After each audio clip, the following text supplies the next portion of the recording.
galera, tudo bom? Vamos para mais uma questão. A questão de hoje vai falar sobre solos, tá? Essa questão, ela é lá do Unicamp de 2012. Vamos para a leitura do enunciado. Solo é a camada superior da superfície terrestre, onde se fixam as plantas, que dependem do seu suporte físico, água e nutrientes. Um perfil de solo é representado na figura abaixo. Aí tem a figura do perfil, tá, gente? Sobre o perfil apresentado, é correto afirmar que. Então, vai dar as afirmativas, são 4 afirmativas, e a gente tem que descobrir qual a afirmativa correta. Mas antes da gente ler as afirmativas, vamos para uma breve explicação sobre os solos e a gente lê as afirmativas, tá bom? Então, para falar de solos, a gente tem que falar de um elementozinho muito importante na sua formação, que é o intemperismo. Professora, o que é intemperismo? Gente, intemperismo é a desagregação das rochas. O que causa intemperismo?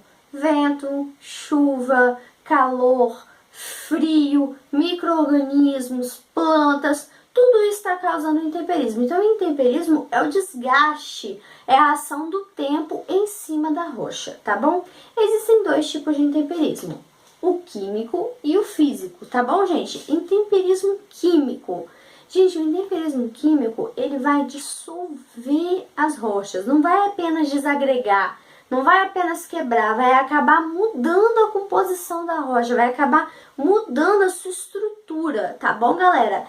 Para ter intemperismo químico, tem que ter umidade, muita umidade e calor, tá bom? Se não tiver umidade e calor, não tem intemperismo químico, tá bom, gente? Lembrando, o intemperismo químico vai mudar a estrutura da rocha. Em alguns casos, algumas rochas chegam a dissolver a rocha, tá bom, gente? Intemperismo físico. Intemperismo físico, ele quebra a rocha. Ele não muda a estrutura química dela, ele só quebra. Então, o intemperismo físico vai quebrando a rocha com o passar do tempo. Como, professora? Por exemplo, a ação de frio e calor. O frio faz com que a rocha dilate. O calor vai fazer a rocha contrair. Esse contrair e dilatar o tempo inteiro vai fazendo com que a rocha vai ficando toda rachada. E essas rachaduras vão quebrando a rocha, tá bom? O vento também auxilia no intemperismo físico. Mas o intemperismo físico, gente, ele não tem a ação do dissolver a rocha, ele só desagrega, ele só quebra, tá bom? Outro tipo de intemperismo físico, que é intemperismo físico, lugares muito frios. Lugares muito frios, a rocha tá ali, e vamos supor que aquela rocha teve alguma rachadura, alguma coisa assim, e houve um degelo, um pequeno degelo. Essa água, ela entra por essa rachadura, ela entra por essa fissura, e quando ela congela novamente, ela vai dilatar. Nisso que ela vai dilatar, ela vai quebrar. Então, cada vez ela vai quebrar mais a rocha, tá bom? Então, um temperismo químico vai mudar a estrutura da rocha, tá bom? E tem que ter ação de temperatura e água. Então, tem que estar quente, tem que ter calor e tem que ter muita água, tá bom? E temperismo físico vai apenas quebrar a rocha. Por que eu tô falando isso? Porque para existir solo, tem que existir um intemperismo sobre a rocha, senão a rocha continua ali, tá bom, gente? Então, isso é intemperismo, o químico e o físico, ok? Então, gente, depois que a rocha sofre o intemperismo, ela vai sofrer o processo de pedogênese. O que é pedogênese? É a formação dos solos, tá bom? Lembrando que quanto mais árido o local, quanto menos temperatura ou menos água, tá bom? Quanto menor a quantidade de água e maior a variação de temperatura, menor será o solo. Então, por exemplo, regiões muito frias tendem a ter camadas de solos menores. E regiões mais quentes e úmidas, os solos são mais desenvolvidos, tá bom? Então tem que ter essa noção do clima, ok, galera? E em climas temperados, professora, que fica o meio termo, há um desenvolvimento mediano do solo, tá bom? Por exemplo, região de tundra, uma região muito fria, existe aquela pequena vegetação ali no solo. E como é que é aquele solo, professora? Aquele solo é pouco desenvolvido. Ele se limita apenas a horizontear em uma pequena... E logo abaixo já vem a rocha, tá bom? Ou solos, por exemplo, de regiões de Mata Atlântica, regiões litorâneas, entendeu? Como é que são esses solos? São solos muito desenvolvidos, ok? Por quê? Porque tem ação de umidade e da temperatura alta, tá bom, galera? Então, vamos fazer essa relação aí. Solos de desertos também tendem a ser menos desenvolvidos. Solos de regiões mais áridas são menos desenvolvidos, ok, galera? Lembrando que para o solo para ser muito desenvolvido tem que ter a ação da temperatura e da umidade. Lembre-se da umidade, ela está diretamente relacionada à formação de solos, ok? Então, os solos, gente, eles são divididos em camadas ou horizontes, ok? Os horizontes do solo são o horizonte O, o horizonte A, o B, o C e logo abaixo vem a rocha, ok? Ou a rocha mãe, rocha matriz, tanto faz, ok, galerinha? Então vamos para características desse solo, dessas camadas, desses horizontes do solo, ok? Horizonte O. O horizonte O é um horizonte totalmente orgânico, tá bom? É um horizonte formado, por exemplo, por folhas, por animais mortos, tá bom? Então é um horizonte totalmente orgânico. Ele está acima do horizonte A, ok? Então tem a tendência a ser um horizonte muito escuro. Por quê? Porque ele é composto por toda aquela matéria orgânica que está em decomposição, tá bom? Horizonte A. Ah, e ele é fininho, tá, galera? Ele é bem fininho. O horizonte A, ele já é rico ele já tem muitos minerais, tá bom? Só que minerais que não foram lixiviados.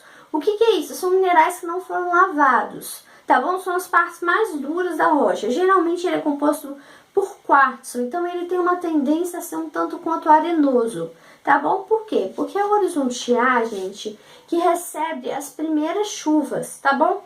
Então chove, ele é o primeiro horizonte a ser lavado. Então a lixiviação é isso, é a lavagem do solo, tá bom? Então o horizonte A é um horizonte lavado, ok? Ele perde os seus nutrientes e fica apenas os minerais que não foram decompostos, tá bom? E ele também é rico em matéria orgânica. Então ele tem os minerais mais resistentes e muita matéria orgânica, tá bom?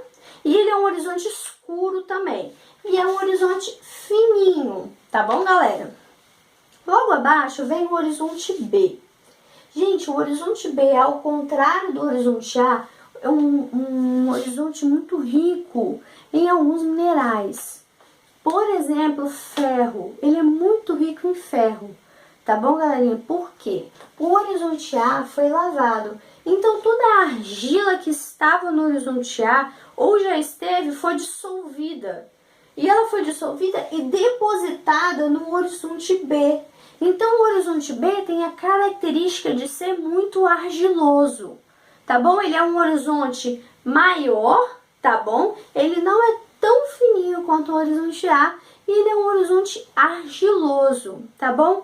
Enquanto o horizonte A, ele pode ser facilmente erodido, o horizonte B, ele não é facilmente erodido. Professora, o que é erosão, professora? Erosão é quando a chuva, o vento, as plantas acabam tirando aquela camada de solo. Então ele está suscetível à erosão, ele está suscetível ao desgaste, tá bom? O horizonte A, sim, ele é muito suscetível à erosão. Por quê? Porque ele é arenoso. A areia, ela não tem liga, ela é solta. Já o horizonte B, ele é rico em argilas. Por quê? Porque essa argila que estava ali naquele horizonte A, ela foi sendo lavada, ela foi sendo lixiviada e ela foi carreada para o horizonte B. Então ela foi carregada e depositada no horizonte B.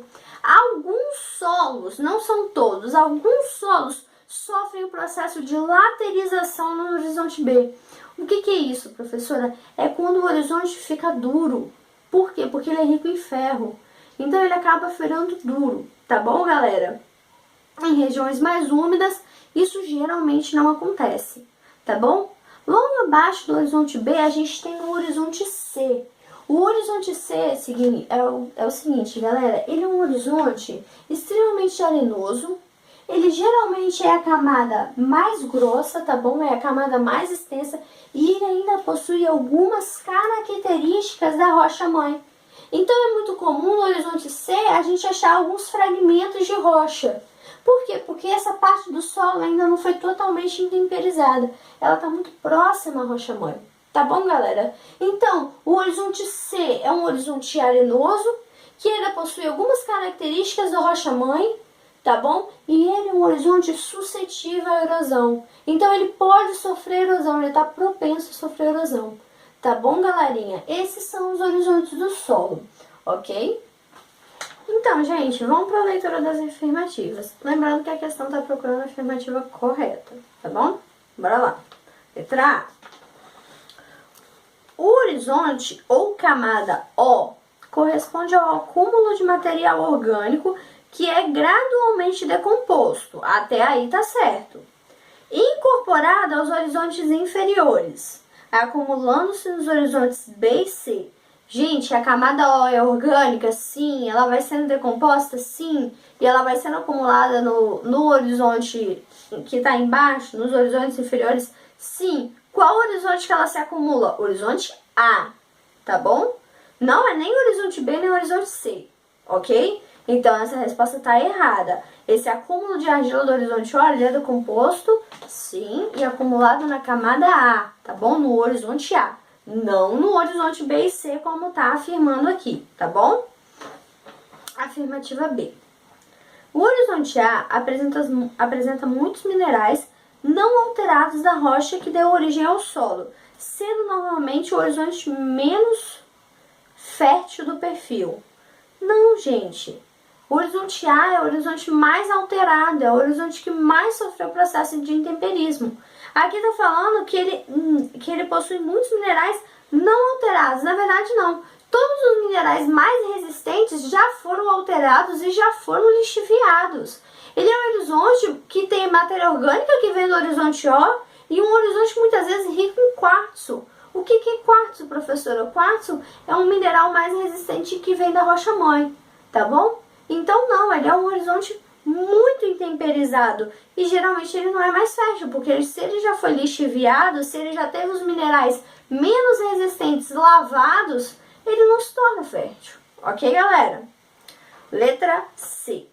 O horizonte C corresponde à transição entre o solo e a rocha, apresentando normalmente em seu interior fragmentos de rochas não alterados. Certíssima, gente. O horizonte C é a última camada do solo. Ele está entre a rocha-mãe, então ele está entre essa parte de rocha e está entre a camada B, tá bom? Que é a camada mais argilosa. O horizonte C está aqui. Em seu contato com a rocha-mãe, sim, ele possui alguns fragmentos de rocha e ele está nessa transição. Então, essa afirmativa está correta. Afirmativa correta, afirmativa C, tá bom? Vamos ler a afirmativa D só para finalizar. D. O horizonte B apresenta baixo desenvolvimento do solo, sendo um dos primeiros horizontes a se formar e o horizonte com a menor fertilidade em relação aos outros. Não. Gente, o horizonte B, ele não é de baixo desenvolvimento, muito pelo contrário, ele é bem desenvolvido, vocês estão vendo? E ele é o horizonte mais fértil. Por quê? Porque é o horizonte mais argiloso, então onde tem mais minerais férteis, como o ferro. Tá bom, galerinha? Então, o horizonte B é um horizonte muito fértil, tá bom? Ao contrário do que está afirmando a questão aqui, ok? Então, gente, essa foi a questão de hoje. Muito obrigada. Qualquer dúvida, poste nos comentários. Lembrando, toda segunda-feira, questão na página do Facebook e toda quarta-feira, vídeo no Facebook com correção e vídeo no YouTube também. Muito obrigada pela atenção, bons estudos e tchauzinho!